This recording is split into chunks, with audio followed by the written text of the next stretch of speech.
What's the one part of prison life you almost never see on TV? Not the cells, not the guards. It's the food. 3 times a day, behind steel doors, millions of trays slide across counters. They're more than meals. They're a window into power, punishment, and survival. In this documentary, we'll step into chow halls, solitary units, and prison kitchens across America to uncover what inmates really eat, and how those meals shape their bodies, their minds, and their chances of making it out alive. It's 4:45 a.m., inside a Midwestern state penitentiary. The lights flicker on, keys jangle, and the first smell hits. A faint, institutional aroma of instant coffee and reheated oatmeal. Inmates shuffle toward the chow hall under the watch of sleepy correctional officers. For new arrivals, this is the first real taste of prison life. A pale tray molded into compartments, filled with a scoop of something brown, a piece of white bread, and a tiny carton of milk. It looks harmless, but veterans know it tells a story. Budget cuts, calorie counts, and control. Food here isn't about choice or flavor. It's about rationing time, money, and dignity. Some eat quickly to avoid trouble. Others trade items for favors. Everyone learns the unspoken rules of the breakfast line within days, because survival begins long before lunch. Few outsiders ever see the back of a prison kitchen. Stainless steel vats bubble with reconstituted soup. Industrial mixers churn dough for thousands of rolls. Most of the work is done by inmates assigned to kitchen duty, one of the most sought-after jobs inside. It means earlier wake-ups, but also extra calories, small privileges, and sometimes a chance to taste test before trays go out. But it's also a high-risk environment. Knives are chained to counters, and everything is counted before and after each shift.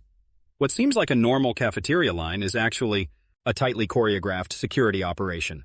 Each scoop and ladle is timed, measured, and logged. To the administration, food is logistics. To the men and women stirring those vats, it can be a lifeline, a hustle, or both. The average state spends less than $3 per inmate per day on food, sometimes far less. That tight budget shapes everything on the tray.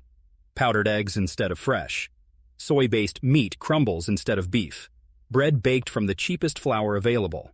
For people already dealing with stress, addiction, or chronic illness, the nutritional gap is serious.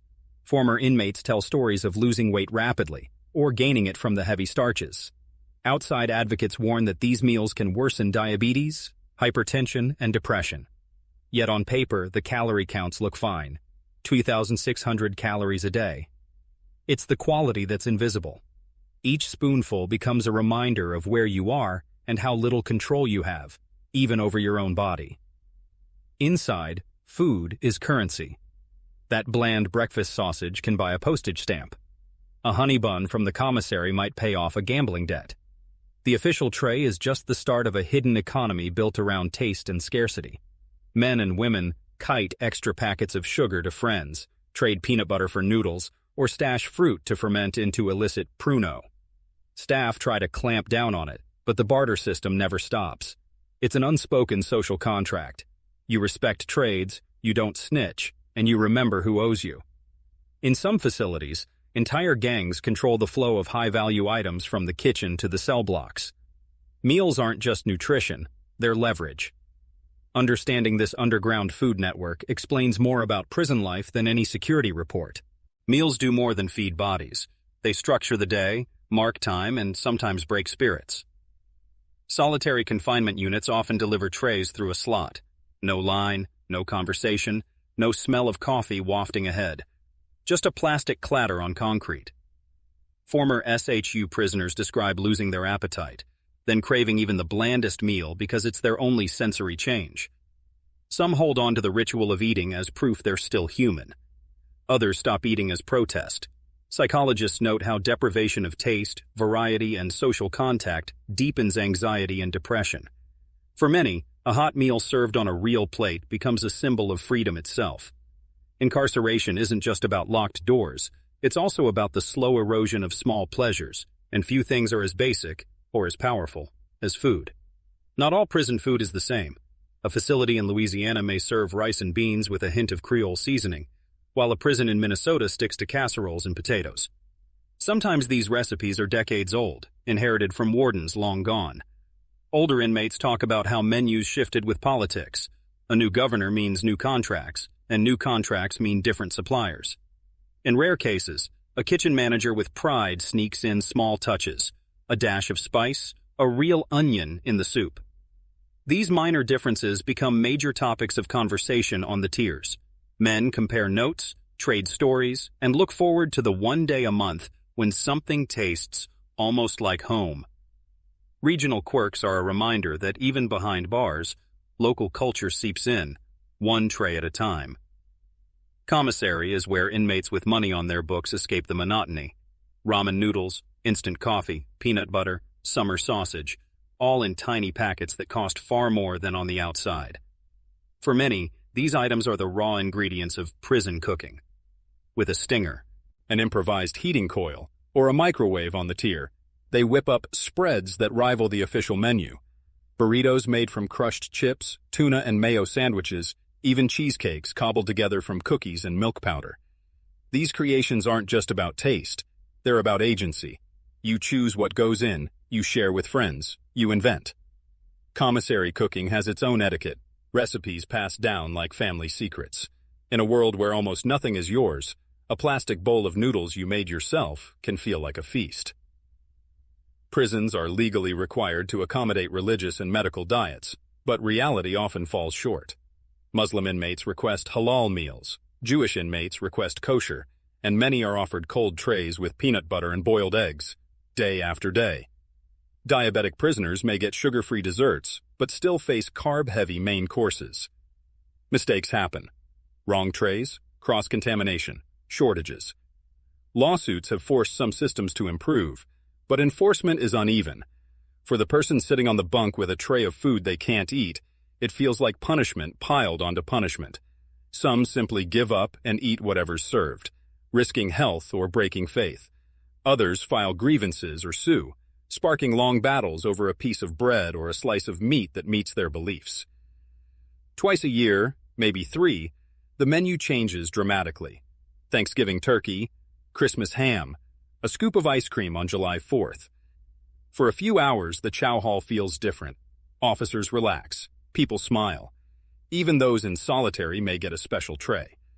Former inmates talk about saving up commissary items to combine with the holiday meal, creating elaborate spreads with their friends. These small gestures become memories carried long after release. They prove that institutional life still has cracks where humanity can slip through.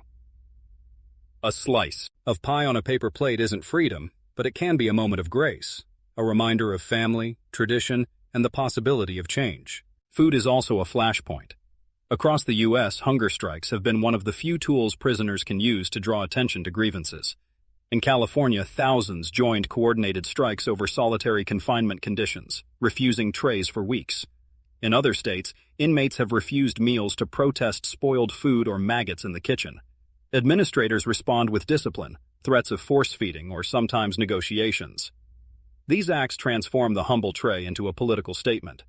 They show how something as basic as lunch can become a battleground for rights and dignity. Guards see trays left untouched and know something bigger is brewing. For the strikers, each skipped meal is both sacrifice and message. We are still here. We have a voice. In the harsh rhythm of prison life, even hunger can speak louder than words. Working in the kitchen is more than stirring soup. It's access. Access to extra fruit, sugar, or protein. Access to movement outside the cell. For inmates with hustle, it's an opportunity to smuggle out spices, barter for commissary credits, or curry favor with staff. Every prison has stories of hot pans sneaked into cell blocks, or of inmates caught slipping steak tips into pockets. Some use this access to feed those who are struggling. A secret sandwich handed off to a hungry neighbor. Others exploit it to build power. Officers watch the kitchen like a hawk because they know, where food moves, so does influence. In a place where almost nothing is flexible, the kitchen becomes a crossroads of survival, risk, and tiny rebellions. Diet-related illnesses are rampant behind bars. Hypertension, diabetes, high cholesterol, all fueled by stress, inactivity, and processed food. Prison medical units hand out pills, but rarely fresh produce. Former inmates describe the paradox. Plenty of calories, but a body starved of nutrients. Excess. Some try to exercise off the damage, jogging in circles in tiny yards. Others rely on commissary tuna or peanut butter for protein. Advocates have urged systems to buy local vegetables, plant gardens, or let inmates grow their own food, with mixed results. A handful of prisons have experimented with salad bars or farm-to-prison programs. But the dominant reality remains: low budgets, high volume, and little incentive to change. For the person eating their third soy patty of the week, the price is paid in health long after release. Prison food is about more than taste. It's about the sensory landscape of confinement. The clang of trays sliding on metal tables. The smell of overcooked cabbage filling a whole unit. The echo of hundreds of voices eating at once under fluorescent lights. These impressions brand themselves into memory. Years later, a former prisoner smells powdered eggs at a diner and is back in the chow hall. For some, that memory is trauma. For others, oddly comforting, proof they survived. In letters and interviews, people recall the smallest details: the color of a plastic spork, the hum of a cooler, the pattern of steam rising from soup. Food becomes the background music of incarceration, marking time as months turn into years. In documentaries from Europe, viewers are often shocked at the contrast. Prisons in Norway or Germany serve meals closer to what staff eat: fresh bread, vegetables, occasional meat. In Japan, strict portion control and balanced menus mirror the outside world's standards. Critics in the U.S. argue that such practices reduce violence and help rehabilitation. Defenders of the American approach say punishment must be felt in daily routines, including food. The difference highlights a deeper debate about the purpose of prison itself. Is it retribution or reintegration?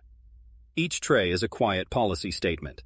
When viewers compare images of a U.S. soy loaf with a Norwegian salmon fillet, they're not just looking at food, they're looking at two opposing philosophies of justice. On the morning of release, the tray looks like any other: powdered eggs, toast, maybe an apple.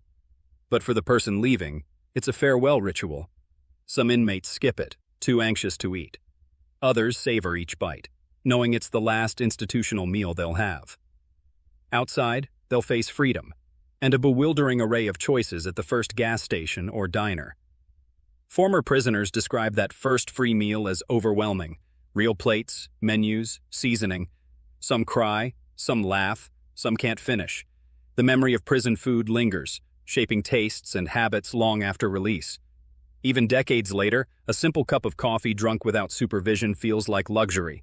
That final tray is more than breakfast. It's the border between two worlds. Food is the quiet heartbeat of prison life.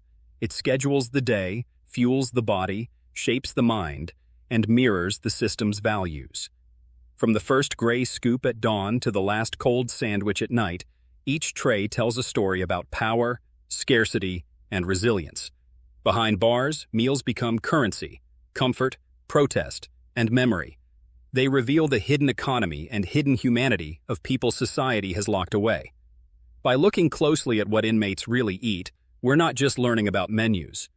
We're witnessing a daily ritual of survival and adaptation. As you finish this video, imagine the sound of a tray sliding across a steel counter. Imagine the taste of the same meal, day after day. It's a world most of us never see, but one that says more about justice, dignity, and society than any courtroom ever could.